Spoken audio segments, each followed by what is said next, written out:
ra'iisul wasaaraha dalka Itoobiya Abiy Ahmed oo ka hadlay xiisadda sii xoogaysanaysa ee Soomaaliya iyo Kenya wasiirka horeeta arrimaha dibadda Soomaaliya Yuusuf Garaad Cumar oo shaaca ka qaaday arrin ay isku hayaan madaxda dawladda Soomaaliya iyo kuwa maamul goboleedyada kun askari oo ka tirsan ciidamada AMISOM oo laga saarayo Soomaaliya maamulka Puntland oo heshiis dhanka dekedaha la galay dawladda Shiinaha wasiirka arrimaha dibadda dawladda federaalka Soomaaliya oo beeniyay inuu Puntland uga faa'iideeyay heshiis gaar ah Somaliland oo hanjabaad u dirtay ciidamadii ka tirsanaa ee ku biiray Puntland kulanti wacan oo wanaagsan daawadayaal aynu ka horeynaa iyadoo cirka isku sii shareerayso xiisadda siyaasadeed ee u dhaxaysa wadamada Soomaaliya iyo Kenya iyo arrintaasi waxa ka hadlay ra'iisul wasaaraha dalka Itoobiya Abiy Ahmed ra'iisul wasaaraha dalka Itoobiya Abiy Ahmed ayaa mar kale ka hadlay xiisadda u dhaxaysa dawladaha Soomaaliya iyo Kenya oo meeshii ugu xumeed iminka maraysa Abiy Ahmed oo wareysi siinaya qaybta afam xariga ee idaacadda VOA ayaa sheegay in dawladda Itoobiya iyo dawladaha kale ee gobolka ay isku dayi doonaan inay xal u helaan xiisadda labada dhinac waxa uu sheegay in midka kale ay ka caawinayaan inay gacan ka geystaan sidii arrimahooda u xalin lahaayeen isla markaasna loo dhameyn lahaa khilaafka u dhaxeeya Soomaaliya iyo Kenya waxa intaas ku daray dalalka dariska la ah Soomaaliya iyo Kenya ay walaac ka qabaan in khilaafka u dhaxeeya labada dhinac uu saameyn ku yeesho wadamada gobolka waxa uu sheegay in ay og yihiin dhibaatada ka dhalan karta khilaafka iminka sii xoogaysanaya ee u dhaxeeya wadamada Soomaaliya iyo Kenya kuwaas oo ka wada tirsan wadamada dhaca Geeska Afrika ra'iisul wasaare Abiy Ahmed muusan sheegin qaabka ay u xalinayaan xiisadda labada dal iyo sida ay ku wajahayaan balse wuxuu sheegay inay isku dayayaan wadamada gobolka inay arrintaas ay wax ka qabtaan ra'iisul wasaaraha dalka Itoobiya Abiy Ahmed ayaa hoosta ka xariiqay muhiimadda ay leedahay in xal laga gaaro xiisadda labada dal ee Soomaaliya iyo Kenya mudooyinkii dameetay dawladda Itoobiya ayaa waxay dadaalo kala duwan ka wada Geeska Afrika waxayna doonaysaa iminka inay dhaxdhaxaadin u samayso wadamada Kenya iyo Soomaaliya sida ra'iisul wasaaraha dalka Itoobiya Abiy Ahmed uu sheegay ra'iisul wasaaraha dalka Itoobiya Abiy Ahmed waxa uu sheegay inay ka go'an tahay wadamada Geeska Afrika la nabadeeyo la dhameeyo khilaafka u dhaxeeya asagoo sheegay in arrinta Soomaaliya iyo Kenya ay si gaar ah ay ugu hayso dawladda Itoobiya ayaa iminka xiriir fiican la leh dawladda Maxamed Cabdullaahi Farmaajo iyadoo mudooyinkii ugu dambeysana ay socdeen dadaalo kala duwan oo labada dhinac isku weydaarsanayaan wada shaqayntooda ilaa iyo haatan lama oga sida lagu xalin doono khilaafka u dhaxeeya Soomaaliya iyo Kenya balse ra'iisul wasaaraha dalka Itoobiya ayaa sheegay in arrintaasi ay ku dadaalayaan sidii xal ugu heli lahaayeen khilaafka u dhaxeeya wadamada Soomaaliya iyo Kenya ayaa sii xoogaystay kadib markii dawladda Kenya ay dalbatay in Soomaaliya ay ka soo laabato kiiska badda isla markaasna dacwadiisu ay taalo maxkamadda Hague laguna dhameeyo wada hadal dawladda Kenya ayaa dadka wax taxliiliya waxay sheegayaan in cabsi weyn ka qabto inay ku guul dareysato dacwadda badda ee Soomaaliya ay ku haysato badeeda isla markaasna ay suurtagal tahay in maxkamadda Hague ay baddaas u xugmiso Soomaaliya oo hore u lahayd wasiirka horeeta arrimaha dibadda Soomaaliya Yuusuf Garaad Cumar ayaa shaaca ka qaaday arrin ay isku hayaan madaxda dawladda Soomaaliya iyo kuwa maamul goboleedyada wasiirka horeeta arrimaha dibadda Soomaaliya Yuusuf Garaad Cumar oo ka hadlaya muranka ka dhaxaloosan dawladda dhexe iyo dawlad goboleedyada dalka ayaa sheegay in arrintaas ay danta ku hayso dana shakhsiyadeed Yuusuf Garaad waxa uu sheegay in muranka uu yimid qodobo aan qornayn ajendayaasha laga wada hadlayana aan ku jirin oo go'aamadooda hawada la isku marinayo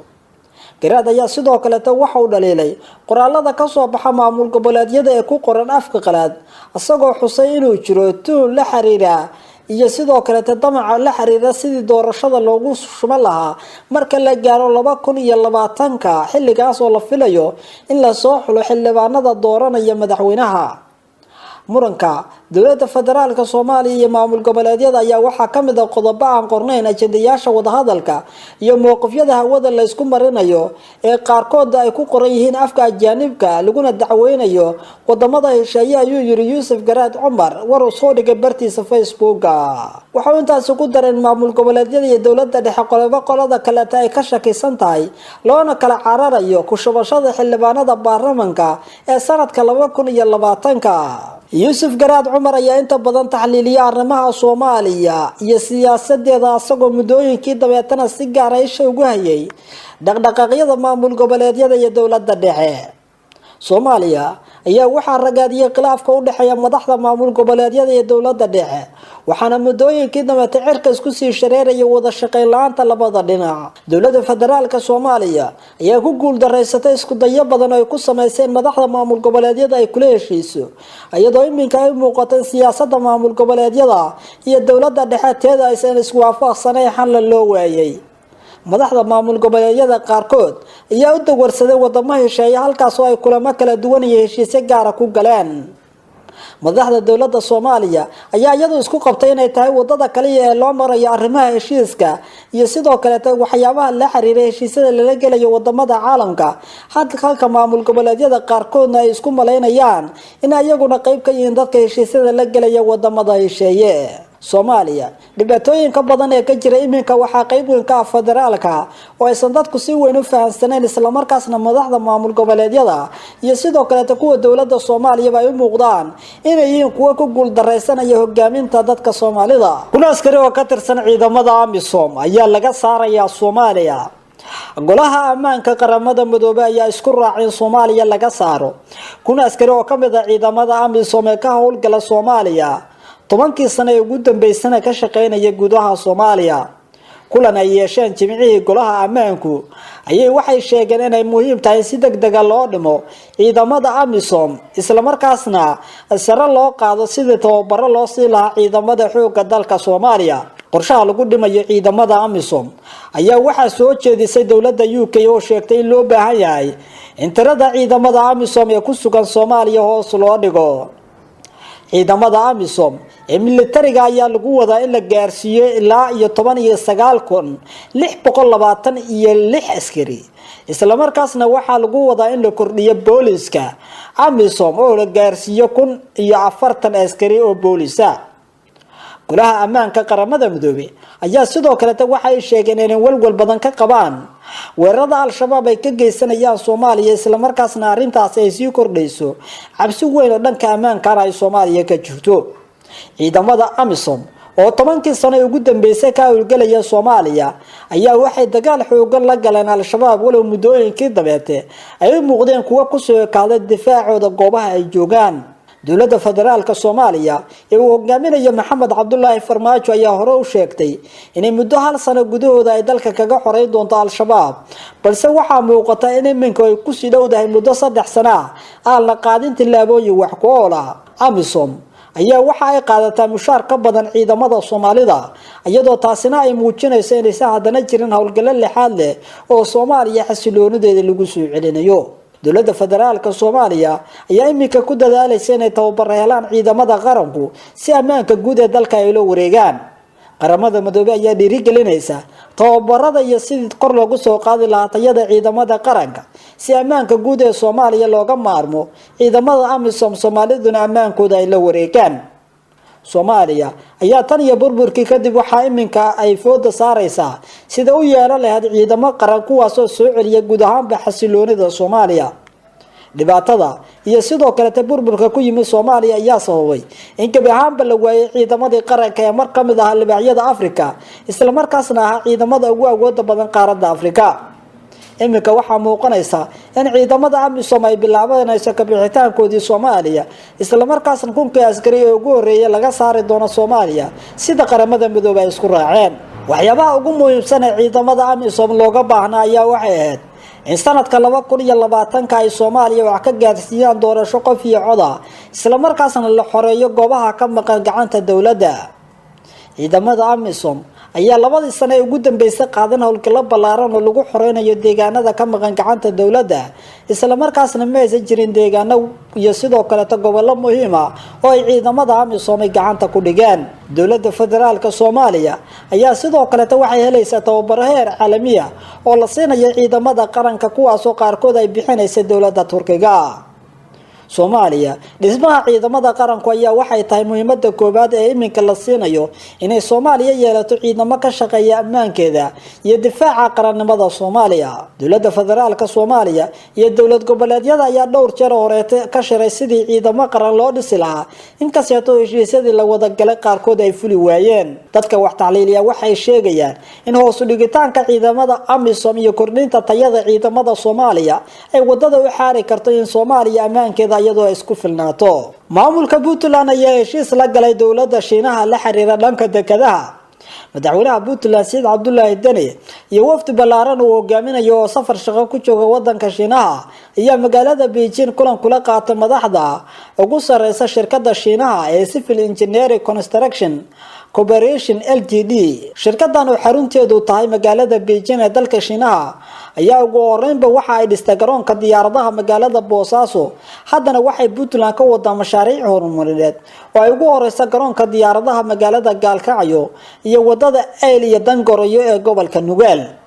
wafdiga madaxweynaha Puntland oo ka kooban wasiirada duulista hawada iyo sidoo kale garoomada iyo wasiirka kalluumaysiga kheyraadka badda ganacsiga iyo tabarta iyo sidoo kale mas'uuliyiin kale ayaa shirkaddan wada hadal kula yeeshay magaalada Beijing. waxa ay kala saxiixdeen mashaariic la xiriirta horumarinta dhanka dekedaha oo maamulka Puntland uu doonayo in shirkaddan Shiinaha laga leeyahay ka garab siiso. wasiirka kalluumaysiga iyo kheyraadka badda Puntland Farax Awaash iyo sidoo kale madaxda shirkadaasi ayaa waxay kala saxiixdeen deked casri ah oo loogu talagalay arrimaha kalluunka oo laga hirgelinayo Eyl oo ka tirsan gobolka Nugaal,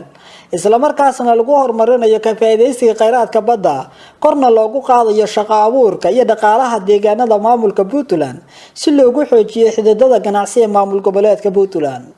ugu dambeyntiina wafdiga madaxweynaha Puntland Said Abdullahi Deni ayaa inta uu ku sugnaa Shiinaha wuxuu kulamo gaar la qaatay mas'uuliyiin kala duwan kuwaas oo kala hadlay sidii taageero u heli lahaa maamulka Puntland.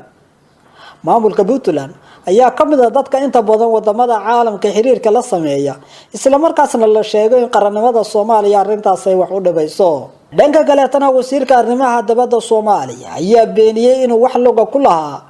heshiiska ay wada galeen Puntland iyo sidoo kale dowladda Shiinaha.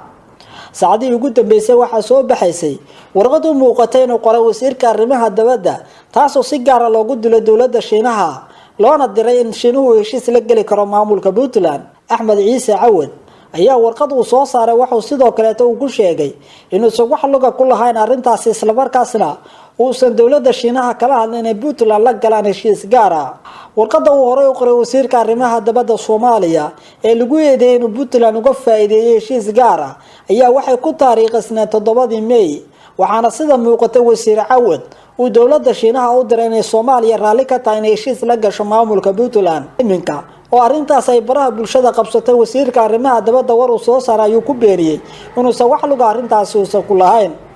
qoraal ka soo baxay wasaaradda arrimaha dibadda Soomaaliya iyo iskaashiga caalamiga waxa lagu cadeeyay in warqadaasi oo lifaaqeeda lagu baahiyo baraha bulshada aysan ka soo bixin wasaaradda, sidaas awgeedna ay tahay been abuur la soo dhoodhoobay.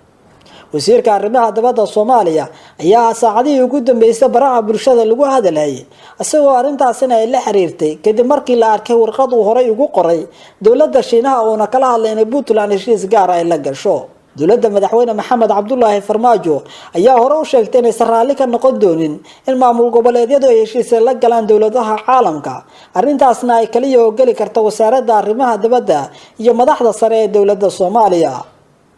isku soo wada duubo Soomaaliya dhibaatada ka jirta ayaa waxa ay tahay isbarbaryaca iminka ee soconaya dowladda dhexe iyo maamul goboleedyada. Somaliland waxay hanjabaad u dirtay ciidamadii iyo saraakiishii ka tirsanaa ee ku biiray maamulka Puntland, iyadoo dhawaan ciidamo ka tirsan Somaliland ay ku biireen maamulka Puntland ayaa arintaasi waxa markii ugu horeysay ka hadlay xukuumadda Muuse Biixi Cabdi. saraakiisha iyo ciidamada ka tirsan Somaliland ee ku biiray Puntland ayaa waxay ka goosteen ciidamada Somaliland ee ku sugan jiidaha dagaalka ee gobolka Sanaag. wasiirka gaashaandhigga Somaliland Cabdiqani Maxamuud Caate iyo warbaahinta kula hadlay gudaha magaalada Hargeysa ayaa sheegay in tilaabo degdeg ah ka qaadi doonaan saraakiishaasi. wasiirka ayaa sidoo kale ugu hanjabay inay maxkamadeyn doonaan saraakiishii ciidamadii ka goostay Somaliland ee ku biiray Puntland iyagoo lagu eedeeyay inay yihiin qaran dumis. ciidamadu waxay ka mid ahaayeen ciidamada Somaliland waxaana halkaan fariin uga diraynaa ciidamadii ka goostay Somaliland ee ka baxay isla markaasna go'aansaday inay ka mid noqdaan maamulka Puntland kana soo horjeestaan jiritaanka qaranka Somaliland ayuu yiri waxaana tilaabo cad iyo maxkamadeyn la tiigsan doona ayuu yiri saraakiishii ciidamada arintaasi ku kacay waxa intaasi ku daray inay sidoo kale Somaliland ay qaadi doonto tilaabo culus way ku xaqiijinaysaa ammaanka iyo difaaca deegaanadeeda wasiirka ayaa ugu dambeyntii sheegay inaysan jirin wax amar ah oo lagu faray saraakiishaas inay goostaan iyo inay weeraraan baran isla markaasna waxa uu ku tilmaamay inay baran ka mid tahay deegaanada hoos yimaada Somaliland ayaa saacadii ugu dambeeyay dhaqdhaqaaq xooggan waxay ka waday deegaano ka tirsan gobolka Sanaag halkaas ay ku wada sugan yihiin ciidamo ka tirsan maamulka Puntland iyo Somaliland tilaabooyinka isxiga ee u dhaxeeya Somaliland iyo Puntland ayaa u muuqday inay cimilka erkas ku sii shareerayaan iyadoo maamulka Puntland uu dhawaan sheegay inay isku soo dhiibeen ciidamo badan oo ka tirsan kuwa difaaca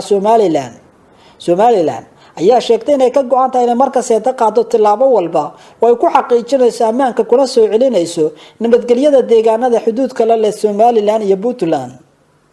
mudooyinkii dambe waxaa socday dadaalo kala duwan oo la isku soo dhaweynayo Somaliland iyo Puntland iyadoo mas'uuliyiinta deegaankuna ay doonayeen inay arintaasi si dhow wada hadlaan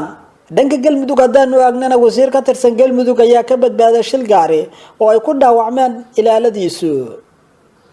wararka naga soo gaaraya magaalada Dhuusamareeb ee caasimadda dowlad goboleedka Galmudug ayaa sheegay in shil gaari oo khasaare geystay oo ka dhacay duleedka magaalada Dhuusamareeb